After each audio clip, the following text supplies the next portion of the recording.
Sanjo at Rhea, nagpakasal na, magiging nanay at tatay na rin ba? Kung bago ka lang sa channel na ito, huwag kalimutang mag-like, share, comment, and subscribe.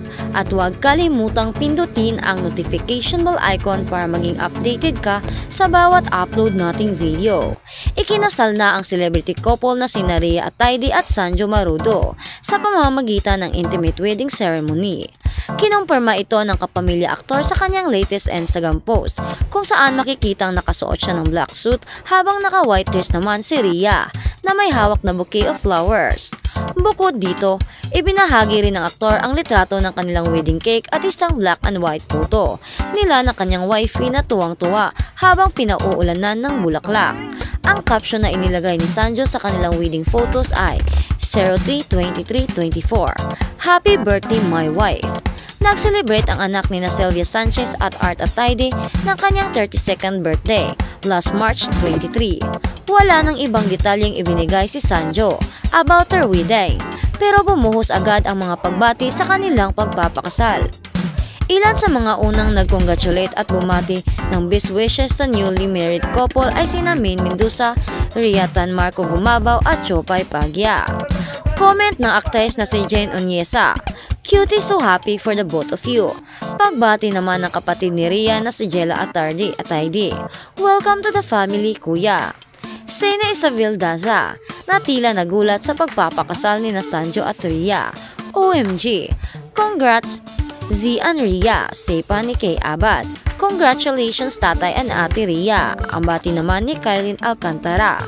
"Wow, congrats and best wishes Z," sabi ng director na si Todor Boborol. Samantala, marami naman ang nakapansin sa lumulubong tiyan ni Rhea sa mga kumakalat na litrato at video niya sa social media. Kaya ang feeling ng netizens, pregnant na rin ang aktres. Oh well, wait na lang tayo sa susunod na announcement ng mag-asawa kung magiging parents na ba sila very soon. At sa kabilang balita naman, Sanjo sa mga cheater, itutuloy mo ba o iisipin mo yung mga taong masasaktan at matatapakan mo? Hindi ito itotolerate ng kapamilya aktor na si Sanjo Marudo ang pangangaliwa o panloloko ng isang tao sa kanyang partner, lalo na sa mga mag-asawa.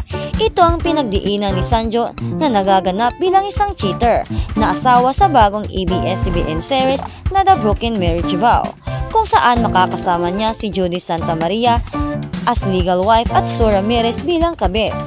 Naniniwala ang aktor na posibleng ma-inlove sa iba ang isang tao kahit mayroon na itong asawa o karelasyon, pero maling-mali pa rin ang magloko at manloko. "Hindi pa rin ako papabor sa cheating. Hindi mo mapipigilan yung emosyon mo na magkagusto sa isang tao o ibang tao kahit may asawa ka na. Pero kung paano mo siya ihahandle, itutuloy mo ba o hindi, kailangan mong pag-isipang maigi."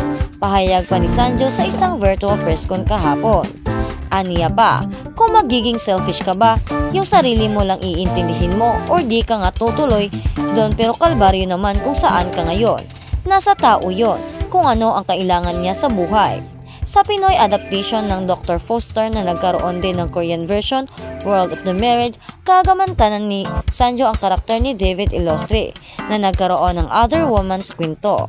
Sabi pa ni Sanjo, wala pa siyang pinapayuhan, nakakilala na iwan ang pamilya dahil may nakita ng iba. "Hindi ko sinasabi na you have to follow your heart. Hindi, lalo na kung may pamilya ka na o may anak ka na. Hindi ako mag-a-agree na iwan mo." Unang-una kong tanong, mahal mo pa ba? Kung mahal mo, edi wala ng ibang kasunod na tanong yon. Pero kung hindi na, ibang usapan na, paliwanag pa ng aktor. Inamin naman niya na pagkatapos niyang gawin ang seryeng ito, medyo naiintindihan na niya ang pinanggagalingan ng isang taong may dalawang minamahal ng sabay.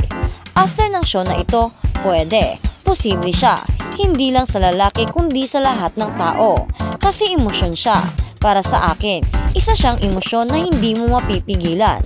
Nasa sayo na yon kung paano mo ihahandle o ano ang magiging desisyon mo sa sitwasyon na ganon. Kung itutuloy mo ba o iisipin mo yung mga taong masasaktan mo, matatapakan mo. So nasa tao talaga, katwiran pa ni Sanjo. Dagdag pa niya, Paliwanag sa karakter niya sa serye. Ang goal ko kahit katiting ay maintindihan nila yung karakter ni David, kung saan siya nanggaling at kung bakit siya umabot doon sa klase ng sitwasyon. Kasi wala naman talagang masamang tao. Kumbaga yung sitwasyon o experiences nila sa buhay, sa past, yun ang nagiging reason kung bakit sila ganito ngayon. Hindi pwedeng patawarin yung ganoon, lalo na sa kultura nating Pilipino. Hindi siya acceptable, lalo na yung nanakit din pa ng aktor. Mapapanood na ang The Broken Marriage Vow simula sa January 24 sa Kapamilya Primetime Bida. At sa kabilang banda naman, Kiray Celes mainamin sa mga natatakot at tumatawag ng maldita kay Marian Rivera. Nakakatakot, maldita, mahirap ka trabaho. Ilan lang yan sa mga salitang ikinakabit sa kapuso primetime queen na si Marian Rivera. Actually, matagal nang natichismis na nakakaloka raw katrabaho si Marian at kung ano-ano ngang malisyosong kwento ang naglalabasan tungkol sa kanyang tunay na ugali. Kaya naman, sa Grand Media Con ng comeback series ng wifey ni Dingdong Dantes, ang My Guardian Alien, nagsalita na ang isa sa mga cast members ng programa na si Kiray Celes. Naglabas ng resibo ang komedyana at pinatunayang fake news ang mga kanigahang kwento tungkol sa lead star na kanilang bagong telestarye. Ayon kay Kiray, ito ang unang pagkakataon na nakasama niya sa isang project si Marian at nagpapasalamat siya ng bonggang-bongga sa GMA7 dahil isa siya sa mga masuswerteng napili para maging bahagi ng napakagandang proyekto. Ako na yung magsasabi, syempre, kapag sinabi mong Marian Rivera, ang daming magsasabi sa'yo. Nako, makakatrabaho mo si Marian, good luck sa'yo. May mga ganun diba? Tatakutin ka, aanuhin ka, sasabihin sa'yo lahat ng hindi magaganda. Chika pa ni Kiray. Pero sa totoong buhay po, lahat ng nagsabi sa akin nung gusto kong balikan ng isa-isa, lahat po yun mali. Lahat po yun kabaliktaran sa lahat ng sinasabi nila. Mariing sabi pa ng komedyana, pagtatanggol pa niya kay Marian. Mukha lang daw talagang intimidating ang datingan ng aktres. Pero sa totoong buhay daw, napakabait nito at sobrang maalaga.